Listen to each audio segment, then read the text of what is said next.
Sup Shredders, my name is Logan, aka Spiderhands, and welcome to an SP Reacts, where today we have ourselves a track from an act named Eric Sanderson titled Rust and Fire. And if we switch over to here, we have ourselves a track on the screen on YouTube. This is a 7-minute 28 track, so it's got a bit of heft to it, but it should be good to listen through it. We're going to listen through it from start till finish, and we're going to hear what we think.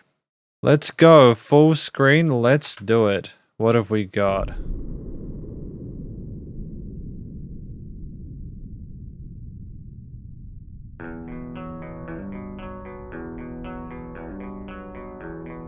Could use double tracking with those guitars on the sides.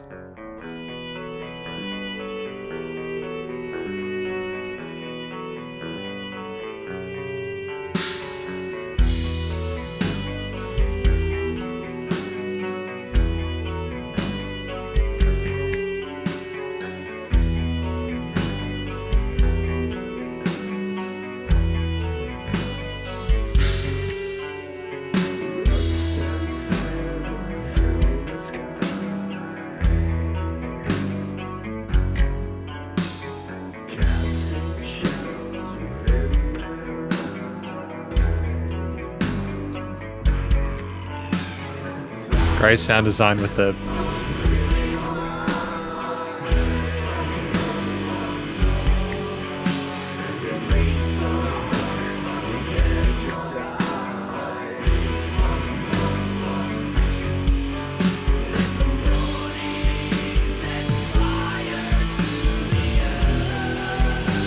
I love the vocal fry.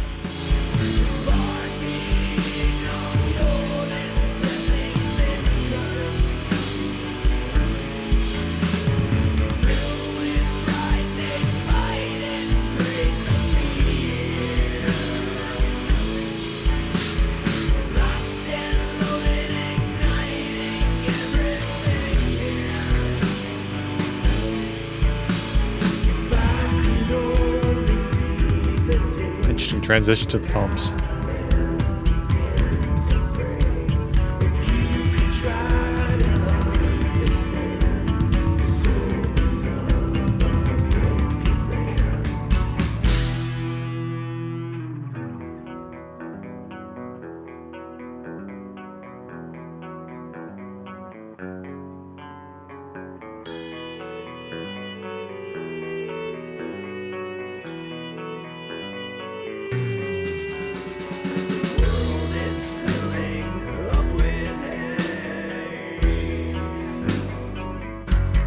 I mean, it is sort of the epitome of doom scrolling, isn't it?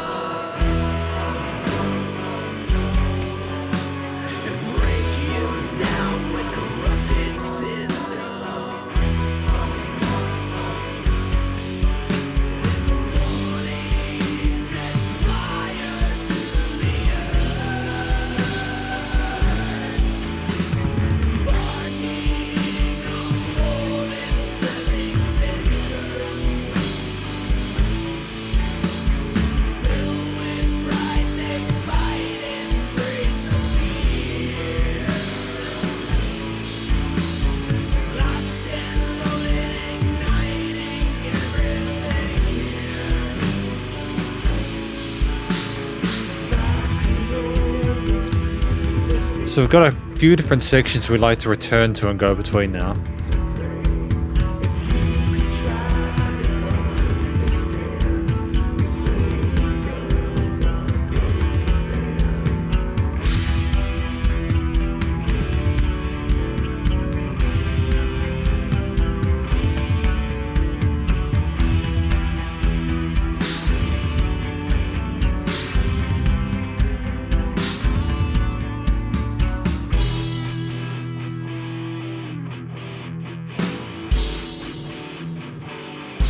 Kind of reminds me of some of the music from Metallica in the 80s. Just the guitar tone, you know?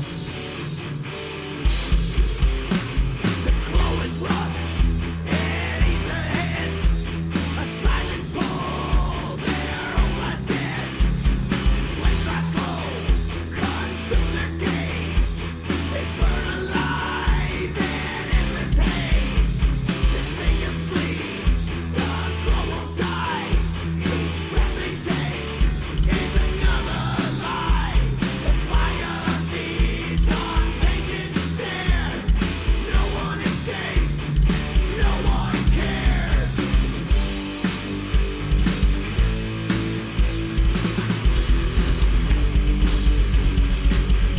It's an organic performance. You can tell the drum kit's played like it's room recorded.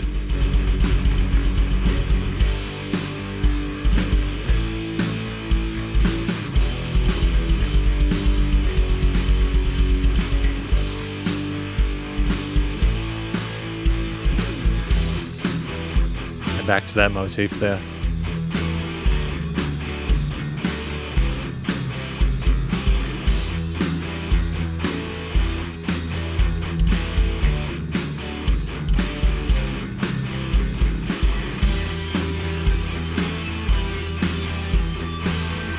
Great time to switch to a solo section, to be honest.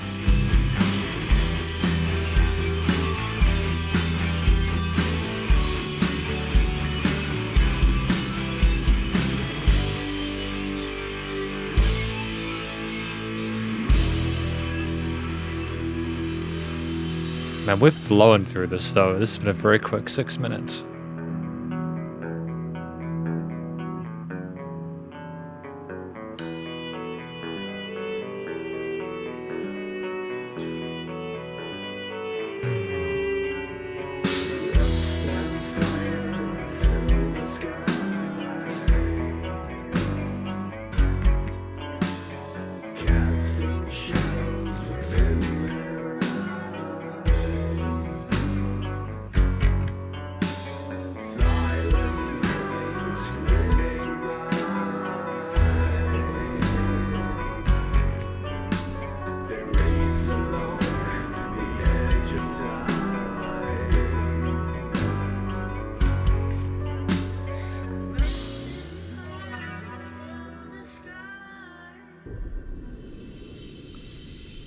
Ah, we've got the thunderstorm and the foley there. Well done.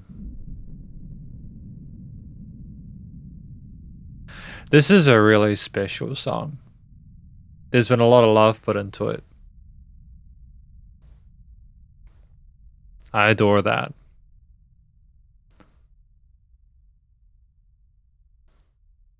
I think what we're going to do is we're going to have a look through the lyrics in a moment, and then we're going to talk about this track more in the conclusion. So we've got the lyrics here for Rust and Fire, doom scrolling from Eric Sanderson. Rust and fire fill the sky, casting shadows within their eyes. Silence masking screaming minds, they race along the edge of time, and their morning sets fire to the earth. So there's some interesting imagery going on here. It's very vivid. If I could only see the day, then I then begin to pray if you could try to understand the souls of a broken man. I like that line there. I like the way it flows. The world is filling up with hate. I hear the promise, but is it too late? They take control of the mindless victims and break you down with corrupted systems. I mean, it's interesting. The rhyme scheme makes sense to me. I like how it goes AABB. I think here going into earth and curse, yeah, phonetically, that does make sense. Embarking on war, this blessing is curse filled with pride. They fight embracing fear. Yeah, it eats their heads. Oh, their fingers bleed, the glow won't die. Each breath they take is another lie. The fire feeds on vacant stares. No one escapes, no one cares. Okay. All right, I kind of understand what this track is about. We're going to talk about it more in the conclusion. Because welcome to the conclusion, my review of this track from an actor named Eric Sanderson titled Rust and Fire, Doom Scrolling. Now, what do I think this track is about? I think that this track... Because just first of all, going any further, you'll see the song ranking down in the bottom of the screen here. I think I gave this track an overall score of 7.3 out of 10, which is not bad at all, really. Across the board, I think it did pretty well. I think the track itself, because we're going to talk about parts of the score, why I gave, what I liked about the track in the moment, but what I like about the song is the message. And I think that is very poignant. The fact that you've got a lot of people who are almost becoming empathetic and ambivalent towards what's going on around them because of this addiction that they have to technology and their devices. I understand that completely. When I was younger, I didn't necessarily get it as much. It's like, why is there such a problem with like not video games, especially cell phones and stuff like that, but it's just you get overwhelmed and absorbed with this information. And it's good to just sort of like kind of tear yourself away from it, try and get some distance from that because it can sort of swallow you whole. And I understand that the rust and fire fill the sky is all the crazy stuff going on around us, but we're just sitting there with our cell phone a lot of the time, you know what I mean? So I think that it's an interesting story, if I'm not mistaken. There, it's basically the world crumbling around us whilst we sort of like get our dopamine fix, and it's discussing that. And it goes deeper than that, but it's an interesting thing to talk about and is relevant nowadays. I think it'll get people thinking. I think the style of delivery of the vocals makes sense with the subject matter. It's almost like a very sort of grungy feel to it.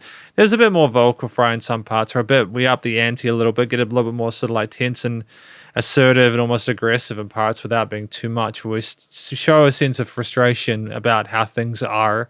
And that makes sense to me. I like that we're communicating that to the listener. I like that there's that sort of connection there.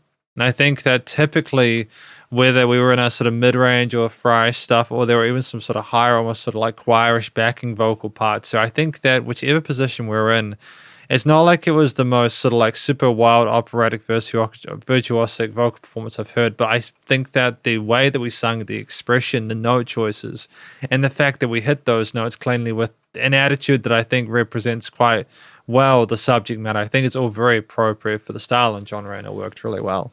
The track itself at 7 minutes 28 is long, and I don't always feel confident or comfortable with listening to a track for that long unless there's some stuff going on in there that I feel requisites it. You have the sweet spot between 2 and 4 minutes where if it's less than 2 minutes, then you might be missing valuable context to understand the totality of what the track is about. But if it goes beyond 4 minutes, then it's like, okay, you've had the theme a few times, the A-B section, verse, chorus. How are you going to switch things up and continue to keep it rejuvenated? Like, how are you going to rejuvenate it beyond that point, should I say? With this track here, it had several different chapters. I think if we start from the beginning, it had a mixture of different sort of like steel string arpeggiated guitar parts on either side with almost like a flute or like a string part on top as a lead. The vocals came in on top of that with the bass and drums. It was like a halftime feel, almost like a 16th note groove on the drums, if not an eighth and halftime. But like it was very kind of slow, moving forward, acknowledging the environment that we're in. There's a minor affectation to most things there. There's almost some notes that are maybe outside of the traditional sort of major minor scale shapes there with modulation from those guitar parts that almost seem like we're trying to find meaning within it. The performance across the instruments in this part is strong, but it's also kind of subtle in a way, at least more subtle sounding than later on. But I do appreciate the fact that we switch up the bass lines and chord progressions as we go along. We don't just stick with one sort of passage or idea. There is like a part for the chorus, there's a part for the intro, there's a part for the verse, etc. They're distinct, and they serve their purpose well in the transitions between them, whether through like drum sort of snare and tom fills, or like pick slides, or anything else like that. They simmer along very neatly, and it's very effortless. And in a track like this, which is got a bit of heft and real estate to it, the last thing you want is to feel like it's sort of stumbling over itself. I think the distorted guitar that you get later on in some of those heavier sections is just a fantastic contrast to the sort of kind of gritty sounding steel guitar bits, or the clean or the quote unquote kind of clean guitar parts there. It's just, you get the feeling from the tone and the style of music we're playing that they could get a bit heavier, but when they do, it's like, oh, it's not just that. You feel as if you were correct in ascertaining that would happen, but it also kind of resolves it in a weird way, and then you pull away a little bit once you get too used to it, which means you never quite feel too familiar with stuff within this track, and I enjoy that because it makes it a bit more exciting. But I think what's really special about this is when things kind of switch up. You have tom affectations, like we focus on the toms in certain parts, moving between the snares, kicks, and toms. And later on, we kind of build things up or bolster it a bit more, and we switch up to these interval chords on the guitar, this kind of chugged sort of like major and minor triads, 1 and 3s there. And it reminded me a lot of kind of like the mid 80s Metallica stuff, like that. It sounded like it had used similar stuff, just the tone of it. Depending on who you are, I don't know whether that's a compliment, but I appreciate it. Makes me feel maybe a little bit nostalgic, I suppose, when I started getting into music like this, and I kind of heard it, and I feel that there's nothing wrong with having a tone that's similar to bands that have been wildly successful beforehand. It's not like, it's a good, at the very least, it's a good start. And I think that the fact that we didn't try to sort of like neuter or oversaturate the performance with like additional kind of perfectionist post-processing, such as There were parts, for example, where we were trying to do a fair bit with the drum kit. It wasn't always necessarily perfectly in time, but I think that if it had been too perfect, it would have sounded a little bit disingenuous, I suppose, because it's just like a little bit kind of like robotic. Having a little bit of kind of swing or being slightly off with some of the, just slightly, it's not like it's a huge amount off, but just slightly off sometimes makes it seem more real, almost like a band is playing together, almost like you're hearing a human performance. And don't get me wrong, I like my electronic stuff. It's just more that in this situation here, I think, especially if you're kind of making a protest song against people being reliant on technology, having your actual instruments being played in analog is very, very smart. I think the fact that we continue to sort of rely on our rhythm elements was having the vocals, the focal point throughout is kind of smart there. There are some lead guitars a little bit later on. And of course, there's that kind of sort of like lead kind of violin or kind of like string part there, which also does decorate its certain components. It is mostly about the riff. It's mostly about the groove, the combination between the rhythm elements, sort of, again, providing a platform for the singer on top with their various vocalizations.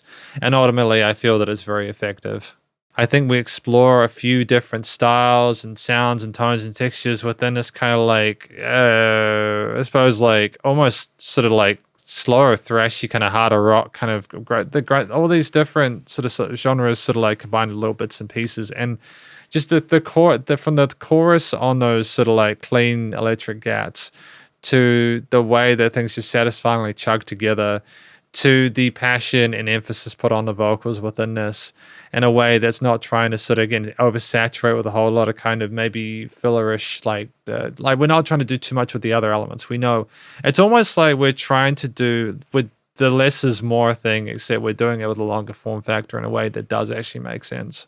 I think that is a closing comment on the track in general.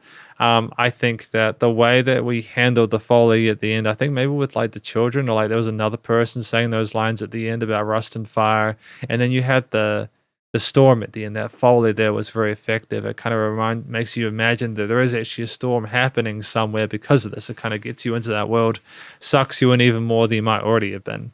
I think thematically, again, focusing on the minor tone of it makes sense because it's definitely not a happy situation there. The choice of instruments here works well for the style and genre there. The various different chord progressions and bass lines we have there that niche together and amalgamate succinctly is great. And even if there's repetition, and even if we don't have a whole lot of change instrumentally, I just think the core components there, they suit the way the vocals flow. They provide enough room for the singer to sort of speak their truth in a way which is meaningful and you can understand what's going on. And it's also neutral enough, I suppose, that it's well behaved whilst allowing for chromatics occasionally and some of those sort of like earlier sort of like so arpeggiated bits there. So it's clever stuff. The studio recording, mixing and mastering, the production in general, I think is solid. You know, like, again, when I say that I could hear the vocals, the presence was definitely there. I don't know if I got all the words through clearly. There was potentially some sort of like notchy cueing we could have done to certain instruments, such as the bass drums and stuff, to get them not sounding like a certain specific sound, but it's more like I could hear some frequencies or maybe a little bit resonant, like the lows and mids and stuff. And so we could maybe notch some of those like low mids or something like that to kind of get rid of a little bit like the woolliness and the woolliness in the low end. But aside from that, I think that the leveling in general was pretty good. I liked the way that there was dynamic range to the track. I think, again, like the fact that we didn't oversaturate with production and polish and stuff, and sort of sterilize it was great for the more sort of organic, sort of like realistic tone. And I think that it was nice and loud without pumping, and the bass compression, you know, the bass compression limiting was handled. I mean, effectively, this is my review of this track from an act named Eric Sanderson, titled Rust and Fire, Doom Scrolling. And yeah, hopefully you enjoyed it. If you did, please go show them some love via the various social medias and YouTube page. And stay cool, stay safe. Please remember to support your local musicians and artists at this point in time, as they need the help more than ever. Thought of crazy stuff going on in the world. And I will catch you in the next SP Reacts. Spiderhands out.